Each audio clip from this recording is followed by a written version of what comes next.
Oke, di video kali ini kita akan belajar siklus air, yaitu materi tema 8 di kelas 5. Nah, adapun tujuan pembelajaran kita atau pembahasan materi kali ini, yaitu yang pertama, kita akan belajar tentang manfaat air.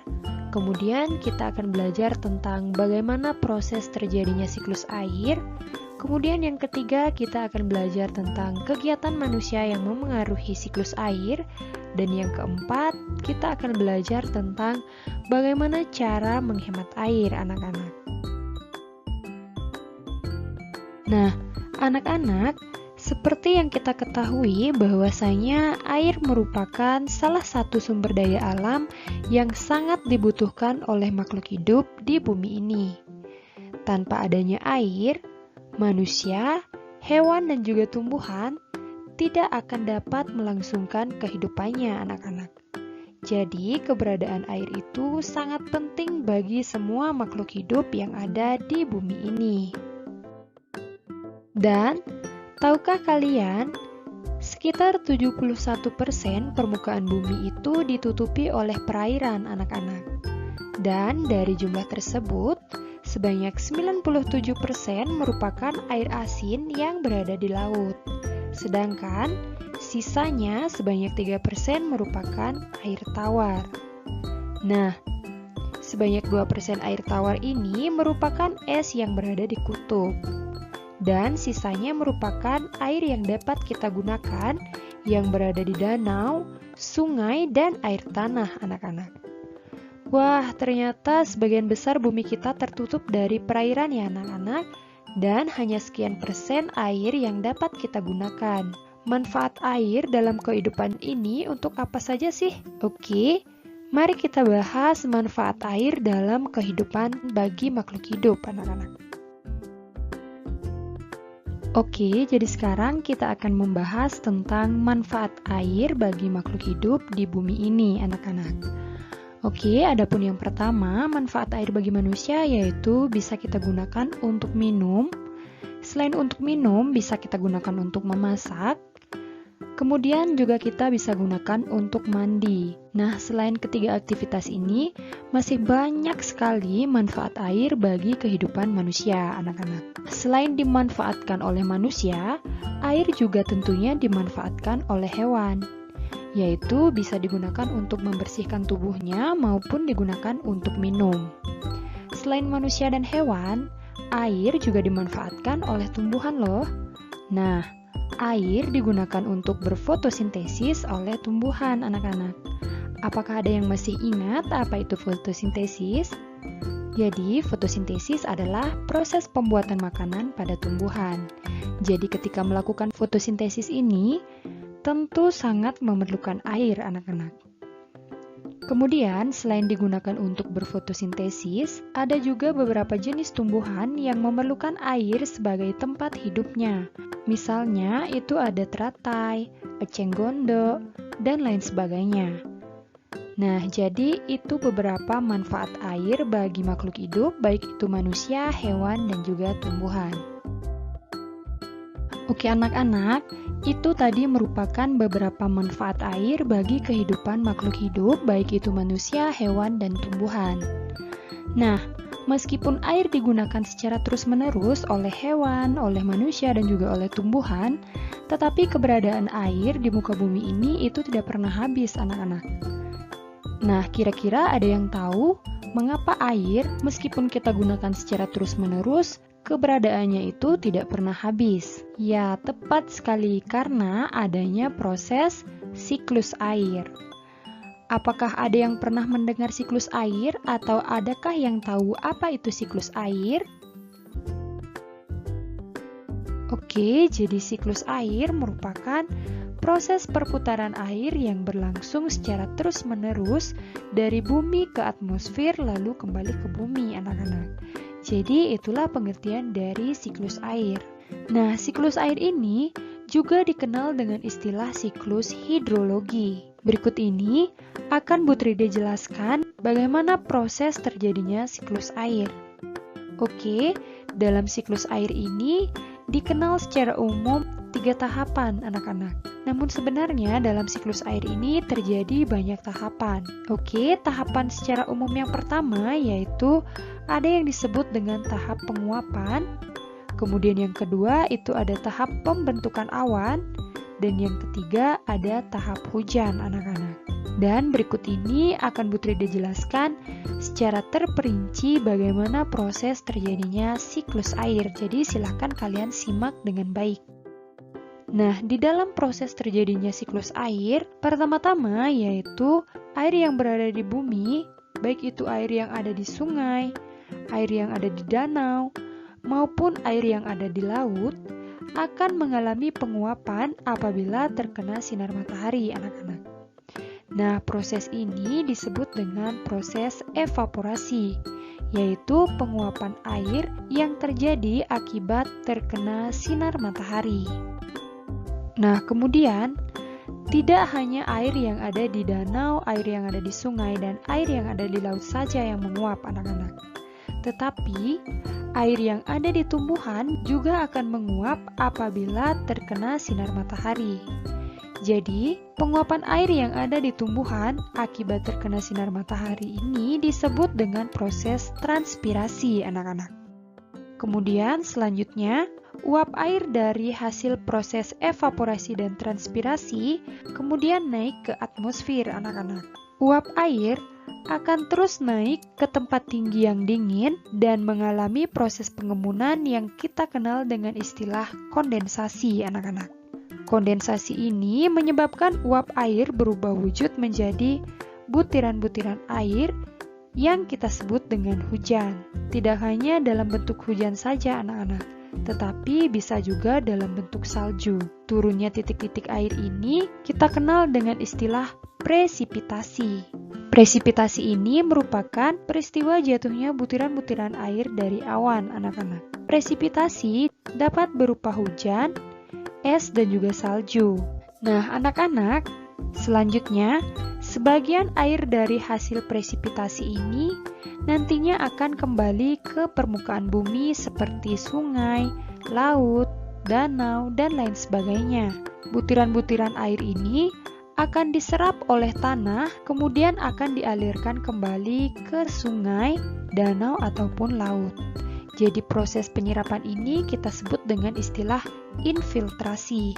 Jadi infiltrasi itu merupakan menyerapnya butiran air ke lapisan tanah.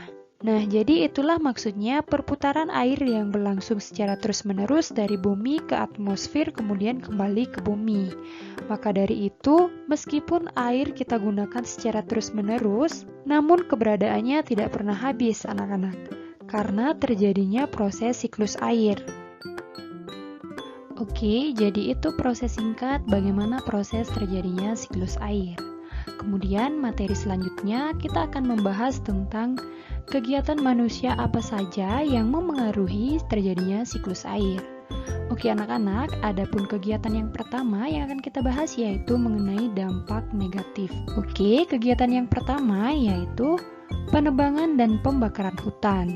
Jadi anak-anak, seperti yang kita ketahui bersama bahwasanya hutan itu memiliki fungsi yang sangat besar bagi kehidupan kita, tentunya dalam proses siklus air. Jadi, ketika dilakukan penebangan dan pembakaran hutan, ini secara otomatis akan mengganggu terjadinya proses siklus air. Maka nantinya akan mendapatkan air yang tidak layak kita gunakan untuk kehidupan sehari-hari. Nah, selain itu, kegiatan yang berdampak buruk terhadap terjadinya siklus air yaitu membuang sampah dan limbah ke air. Jadi, secara otomatis, air tersebut akan terkontaminasi baik itu oleh bakteri ataupun zat-zat kimia yang berbahaya lainnya, anak-anak. Jadi, ini akan mengganggu proses terjadinya siklus air. Kegiatan yang berikutnya adalah pembangunan gedung atau lantai beton. Nah, seperti yang kita ketahui bahwa ketika kita membangun gedung dan melakukan betonisasi, artinya tidak ada penyerapan air, anak-anak. Jadi, tanah untuk menyerap air sudah dilapisi oleh semen maupun beton, sehingga tidak ada lagi ruang untuk menyerap air hujan yang dihasilkan oleh siklus air, anak-anak. Kemudian selanjutnya yaitu pencemaran udara. Nah, seperti yang kita ketahui, bahwa udara sangat berperan dalam proses terjadinya siklus air, yaitu menghantarkan awan ke tempat yang lebih tinggi, kemudian meniup awan sehingga menghasilkan titik-titik air dalam bentuk hujan maupun salju, anak-anak. Nah, jika udara tercemar, maka nantinya air yang dihasilkan oleh siklus air juga akan terkontaminasi. Jadi hal itu sangat berdampak buruk terhadap proses terjadinya siklus air. Itu sangat mempengaruhi proses terjadinya siklus air, yaitu dalam hal dampak yang negatif. Nah, lalu bagaimana dengan kegiatan manusia yang mendukung terjadinya proses siklus air? Oke, berikut ini akan kita bahas bersama-sama. Jadi, adapun kegiatan manusia yang mempengaruhi siklus air yang positif, yaitu yang pertama, dengan melakukan reboisasi. Jadi, reboisasi ini adalah melakukan penghijauan atau melakukan penanaman kembali hutan gundul yang setelah ditebang, anak-anak. Ketika kita telah melakukan reboisasi, artinya kita telah mendukung terjadinya proses siklus air. Jadi ini adalah kegiatan positif yang dapat mendukung proses siklus air. Kemudian yang kedua yaitu dengan cara membuat lubang biopori. Lubang biopori adalah lubang resapan air yang dibuat di dalam tanah. Anak-anak, dengan adanya lubang biopori ini akan membantu membuat pori-pori di dalam tanah sehingga tanah dapat menyerap air dengan lebih banyak, dan lubang biopori dapat mencegah terbentuknya genangan air di permukaan tanah dan memperbanyak persediaan air tanah. Untuk itu, langkah ini sangat baik dan sangat mendukung terjadinya proses siklus air.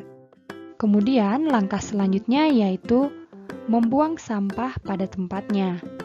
Nah, ketika kita telah membuang sampah pada tempatnya, itu artinya kita telah mendukung adanya proses siklus air. Jadi, lingkungan menjadi bersih, sungai menjadi bersih, maka nantinya kita juga akan mendapatkan air yang bersih ketika terjadinya siklus air tersebut, anak-anak. Kemudian langkah selanjutnya yaitu memperbanyak ruang terbuka hijau. Jadi, pembangunan ruang terbuka hijau untuk mengimbangi pembangunan dan pembetonan jalan perlu dilakukan untuk meningkatkan laju infiltrasi dan memperbanyak cadangan air tanah. Nah, seperti yang Bu Tridi katakan tadi, bahwa aktivitas pembangunan gedung dan betonisasi itu menghambat terjadinya proses infiltrasi atau penyerapan air, anak-anak. Nah, dengan memperbanyak ruang terbuka hijau, maka nantinya akan memperbanyak ruang untuk menyerap air yang berasal dari proses presipitasi, anak-anak. Jadi seperti itu. Jadi paham ya sampai di sini? Nah, tadi kita sudah membahas tentang kegiatan manusia yang berdampak positif maupun negatif terhadap siklus air. Jadi sekarang kita akan membahas tentang syarat air bersih. Nah, ketika kita sudah melakukan hal positif, maka hasil dari proses siklus air tersebut juga kita dapatkan dalam bentuk air yang bersih, anak-anak. Jadi, air yang tanpa terkontaminasi baik itu oleh bakteri maupun oleh zat berbahaya lainnya. Oke, anak-anak, selanjutnya kita membahas tentang syarat air bersih. Oke, yang pertama, air tidak berasa, air tidak berbau, air tidak berwarna, dan juga air tidak keruh, anak-anak. Kemudian syarat yang berikutnya yaitu air tidak mengandung endapan seperti pasir, lumpur, dan lain sebagainya. Kemudian yang ketiga, air tidak mengandung bakteri penyebab penyakit. Kemudian selanjutnya, air tidak mengandung zat kimia berbahaya. Kemudian selanjutnya, air memiliki tingkat keasaman yang normal. Nah, jadi itu beberapa syarat air bersih, anak-anak. Setelah kita membahas tentang syarat air bersih, kemudian kita akan membahas tentang bagaimana cara menghemat air.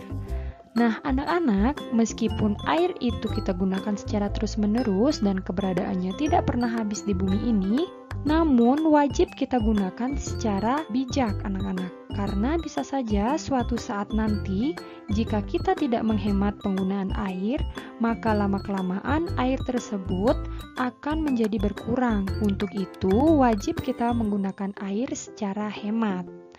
Oke, Adapun cara-cara untuk menghemat air itu yang pertama, menggunakan air secukupnya. Jadi, tidak menggunakan air secara berlebihan adalah cara mudah untuk menghemat air, anak-anak. Kemudian yang kedua yaitu menutup keran air setelah menggunakannya. Nah, jika kita lupa menutup keran air bersih dapat terbuang sia-sia. Kemudian selanjutnya, menggunakan air untuk mandi itu secukupnya. Jadi ketika mandi kita tidak berlama-lama.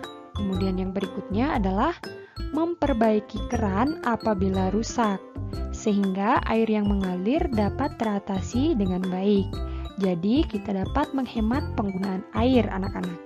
Jadi seperti itu cara untuk menghemat air, supaya keberadaan air bersih di bumi tetap ada, anak-anak. Jadi paham ya sampai di sini? Oke anak-anak, demikian materi siklus air dapat dengan mudah kalian pahami dan juga semoga bermanfaat. Nah, apabila ada pertanyaan, kalian bisa sampaikan di kolom komentar. Dan juga jangan lupa untuk like dan share video ini ke teman-teman kalian agar semakin banyak teman-teman kalian yang mengetahui pembahasan materi tentang siklus air. Oke anak-anak, demikian yang dapat disampaikan. Makasih dan sampai jumpa pada video selanjutnya.